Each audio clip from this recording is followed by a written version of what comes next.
cleaned up for the media. The players' hands, yeah, not for you guys.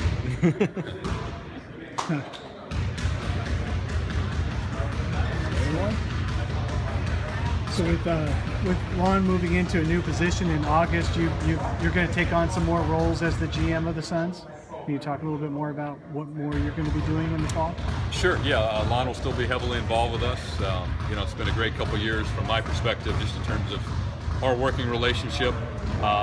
You know, he's been heavily involved in everything that's gone on here over the past 5 years, and you know, just speaking for the time Coach and I have been here, he's been a very, very valuable asset, a valuable resource for the past 2 years. So he'll still be involved, but you know, he won't necessarily be in the office every day.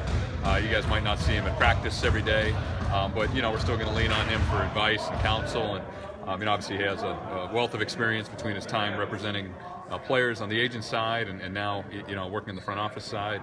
And you know, I've learned a lot from him, about negotiating, how to structure contracts, discussions with other teams and agents, things like that. So he'll still be involved, but you know, all of us will take on a little more responsibility. I guess that starts with me, but also includes guys like Pat Connolly and Trevor Buckstein, our assistant GM. So you know, we'll divide up his responsibilities, but as usual, it'll be a team effort. Was this sort of transition the idea from the beginning, or was it something that came upon naturally? Mm-hmm. You know, when I was interviewed by Robert and Lon a couple years ago, we talked about a number of things, and you know, I think the reason the relationship has worked well so far is just our different backgrounds. You know, the fact that Lon and I are you know, very different in a lot of ways. You know, in terms of age, in terms of his legal background, the fact that he was on the player side, and you know, for my 12 or 13 year career now, I've always been on the team side. You know, came up with more of a traditional scouting background. So I think our skill sets have complemented each other well. You know, it was mentioned to me by Robert and Lon that they were looking for somebody to potentially take on more responsibility. You know, if and when Lon wanted to take a reduced role, but we didn't put any kind of time frame on that. You know, we just kind of wanted to see how it went. You know, we didn't know each other all that well. Lon and I didn't. And over the past couple of years, we've you know, formed a great relationship, not only professionally but also personally. What do you think that mostly means for you? What does that put you at the point of that you haven't already been doing? Good question. You know, I think in any organization, people obviously realize, you know, we pick the players, right? You draft the players, you trade for players, you sign players as free agent. That's the part that everybody sees. The part that a lot of people don't see is just the day-to-day management of an organization of, well, a couple hundred people in the Suns organization, but specifically with the basketball operation, you know, you have to manage the front office and the scouting staff. You have to manage the coaching staff, the training staff. You have to negotiate employee contracts. You know, you have to interact with agents and other teams and try to work on potential trades. Also, you know, try to take time to get out and scout and evaluate players. So all of that, obviously, there are a lot of different aspects that go into, you know, being an executive at the NBA level. As far as what will change, I'll probably just do a little more of you know, some of those things. Okay? I do a little bit all of them now. You know, Lon has helped me in that regard. Again, I'll lean on Trevor Buckstein and Pat Connolly heavily as I try to best, you know, allocate my time. But those guys and Lon have been tremendous assets to me, and it's a team effort. You know, I'll probably do more, but you know, day to day, I don't think a ton will change. As I mentioned, Lon's free to kind of do whatever he wants, to come and go as he pleases, and certainly when there are high-level decisions, and really about most decisions, we'll lean on him and for his expertise and counsel, and you know, we know he'll always be available and always give us good opinion. And what subject matters do you think, or skill sets do you think you and your staff will have to ramp up the most on without Lon being around on a day-to-day? Well, I think you know, we're a little younger as a staff. We're a little less experienced. You know, Pat, Trevor, and I are all in our mid-30s, so you know, we don't have as kind of wealth of knowledge and experience in terms of you know, negotiating contracts, especially I think in that area.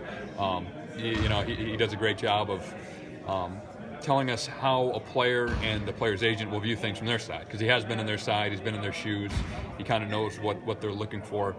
So you know, I think with negotiations, that's a real strength of his, and again, he'll be around. He's not going away. He just won't be in the office as much day to day. So we'll still rely on him for that. But it's an area that Pat and Trevor and I, especially me, will have to take on more increased responsibility. But you know, I think after my 2 years here and 10 plus in Boston, working alongside Danny Ainge and now Lon, I'm certainly up for it, and we have great confidence that Trevor and Pat will be able to handle the increased responsibility as well.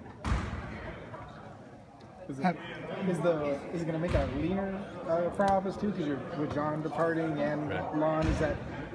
Do you need to add anybody, or you feel comfortable with the structure you have? Yeah, I think we'll probably add a guy or maybe two on the scouting side. We haven't finalized anything yet. We just started talking about potential names who would fill those roles. But John Treelord, as Paul mentioned, is going to be the associate head coach at LSU on July 1st. So that's a great opportunity for John and his family. He's served us well over the past couple of years since I've been here. He's been here the past 5 years. So we wish him the best in that. But yeah, we'll look to add a guy or two, and probably in more of a traditional scouting role. But I guess the upper front office structure won't change a whole lot. It'll be, me, Pat, Trevor, and Lon will still be heavily involved. Does a lot of that have to do with how able Trevor and Pat are now here, being in those roles and experience they've had here to do more? Yeah, I think they're capable, and those two guys, I think will be good GM candidates down the road if they're not already. I hope they are, today. But we've kind of prepared them for this and helped groom them for this. Pat was with the Wizards and worked his way up the ranks in that organization before he joined a couple of years ago as assistant GM, and Trevor's been side by side with Lon for over 10 years now, going back to the player representation side of Williams and Connolly, and now here in the Suns front office. So we've given these guys increased responsibilities to see how they would do. They've done extremely well with it. We're happy with their performance. And, again, I think these are two guys who are capable of being a general manager and leading an organization at some point, and hopefully we have some team success and they get that opportunity down the road. Have you guys committed to more than the next couple of years? Have you signed any kind of extensions?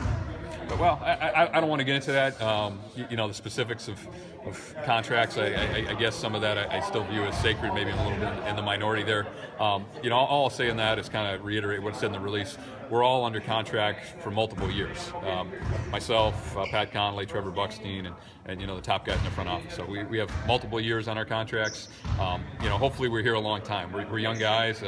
We're just kind of, I guess, toward the early end of our career. So hopefully we're here and we have a lot of success and stay here for a long time. But yeah, we're all under contract for multiple years. So that's not an issue for any of us going forward. On today's workout, what do you think of Michael Frazier's shot? And what's different about it? Is it the release that's special about it? He got beautiful rotation on his shot. Yeah, he's a really good-looking shooter. His percentages were great, not only from three, but also from the free throw